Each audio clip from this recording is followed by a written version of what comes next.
Today, we're talking about how to choose the right mortgage for you. We're looking at everything from home loan features to the products you can select from. So, starting from the top, Jayden, loan term. And there's so many different loan terms you can choose from 10, 20, and even in some cases, 35. So, Jayden, how is loan term a factor when choosing the right mortgage? In Australia, generally, the default loan term is 30 years. So some banks can actually even go beyond this. There's a couple of banks that will do 35 years loan term. But the downside to that is the longer you have the loan, the more interest you pay. For example, if you had a $500,000 loan paying 5.5% interest, you'd pay $520,000 if you had a 30-year loan term compared to $620,000 if you had a 35-year loan term. So it does make sense trying to pay off your loan quicker and having a shorter loan term. The downside is, however, the shorter your loan term, the higher your repayments are because you need to fit the same amount of repayments into less time, increase your monthly repayment. So, one of the things you can do is if you are having difficulties with borrowing capacity, you may elect to go for a 35-year loan term. But as Jaden said, being mindful that you will pay more interest over the loan term. However, if you pay your repayments on, say, a 30-year or even a 25-year term, your repayments will be higher, but you'll still have the 35-year loan term. So if you do it correctly, you can have all the benefits with none of the downsides. The next thing to consider when choosing the right mortgage for you is whether or not you want an offset or a redraw facility. Jaden, an offset and a redraw facility essentially does the same thing, but why would you choose one over the other? So let's talk about what they are. An offset account is just a normal day to day transaction account that's invisibly linked to your home loan. So put it another way, if you have an offset account, you could have, say, $100 in that offset account, and that $100 will reduce your loan balance and save you interest. One of the cool things with an offset account is you can have multiple accounts. So if you choose the right lender will allow you to have all your savings account, your offset accounts linked to your home loan. So if you have a bucket for your spendings and a bucket for your holiday, that all goes into your mortgage and saves you interest. Redraw, on the other hand, is a feature for the loan. Redraw is the ability to make extra payments to your loan and transfer it back out. So you can have that $100 in your day to day, everyday offset account. You have to actually physically transfer that into your home loan account. It sits there as an available $100 that you can pull back out in the future. But the downside to this is you need to be manually moving money around every day to take advantage. And all in all, choosing between an offset account and redraw facility, in most cases, the offset will cost you money from a $10 account keeping fee to an annual package fee of up to $395.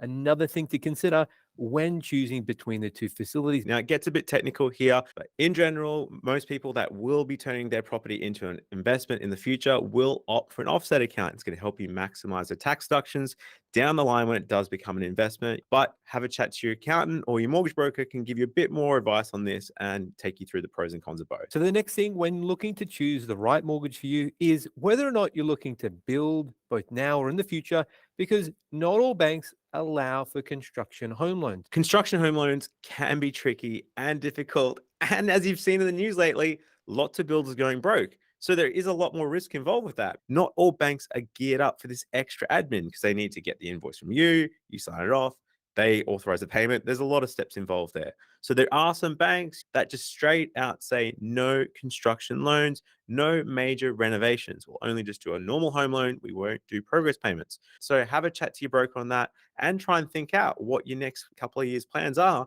because you could end up getting stuck with a bank that won't be able to help with the build in the future. The next thing to consider when choosing the right mortgage for you is whether or not you want an interest only or a principal and interest repayment facility. On a principal and interest loan, you are paying down the principals, the original loan that you took, you borrowed, and the interest. So typically on a principal and interest loan, you are progressively paying down this loan balance from 300,000 to $0 over a 30-year period. Now, with an interest only loan, you aren't paying any of that principal down. So your monthly repayments are much less. But the downside is you pay much more interest over the life of the loan. The banks also see it this way, and their preference by and large is looking at principal and interest repayments. They'll give you actually lower interest rates compared to interest only.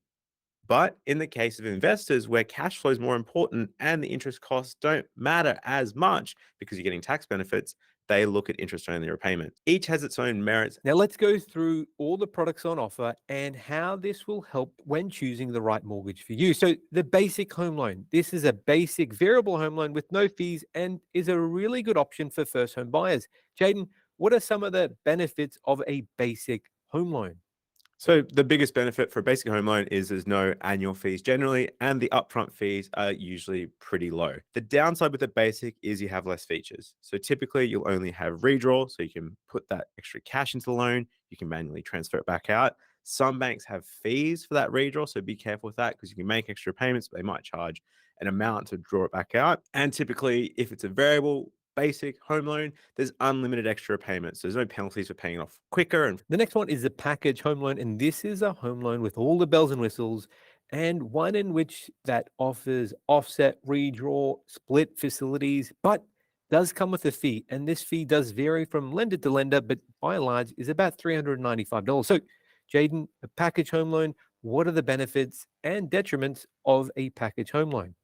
yeah, so one of the biggest benefits are banks that support multiple offset accounts. Your package can cover that. So you might have your Mojo, your Splurge, all your different accounts linked to your home loan, and the fees across all those accounts are waived. The other advantage of the package is you get other perks and benefits under it. So if you want a travel credit card with travel insurance, rewards points, etc., the banks typically will waive the fee on this. So you can attach that under your package and it's all included. They also have different discounts if you're looking at insurance for homes, personal loans, different things, they'll waive application fees. And in some cases, under a package home loan, you get a bigger discount for the life of the loan. One of the biggest differences between a basic home loan and a package home loan is a lot of times you can't have a separate split. Say, as an example, a variable portion and a fixed portion. In most cases, you'll need to choose a package home loan to enable you to do this. So be cautious when choosing the right loan product for you. The next one is the introductory or honeymoon rate. And these are really great because you get a high discount for the first couple of years, and then the discount disappears, reverting to a higher variable rate subsequently. Jayden, what are some of the benefits of a introductory or honeymoon interest rate? Yeah, so typically with an introductory or honeymoon interest rate, you'll get a cheaper interest rate. So you might get a 2% discount for the first 2 years, and then it drops back to a 1% discount. So you get a much cheaper rate for the first 2 years, then not so much after that period. So I think the biggest allure is for the first 2 years, you think, oh, the repayments are really cheap. I can get ahead of my home loan and start paying it off. The downside is that after year 3, you could be stuck paying a much higher interest rate for the next 27 years of your home loan if you can't refinance. So if you're looking at these introductory rates, you really want to have a lot of equity in your home. You ideally don't want to be buying a place with a minimum deposit because the risk is in 2 or 3 years, when the rate goes back up, you're not going to be able to refinance banks. You might have to pay lender's mortgage insurance again.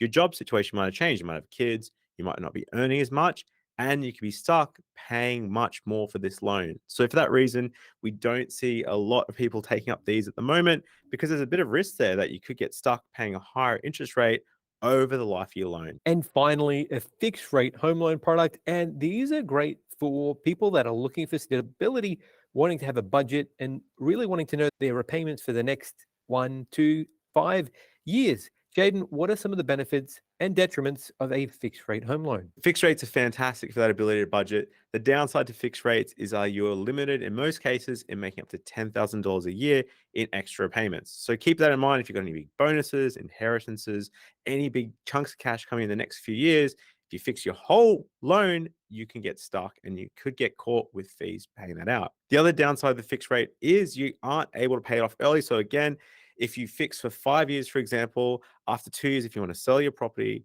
the bank will charge you an exit fee for the remaining 3 years that you had to pay off that loan. A mortgage broker can help you with navigating this process and knowing what other hidden features and fees there might be in that bank compared to others. So if you do need help with a mortgage broker and you're trying to navigate the market to work out what's going to work for you, then hit us up. We're mortgage brokers. We're based in Brisbane. We help clients across Australia.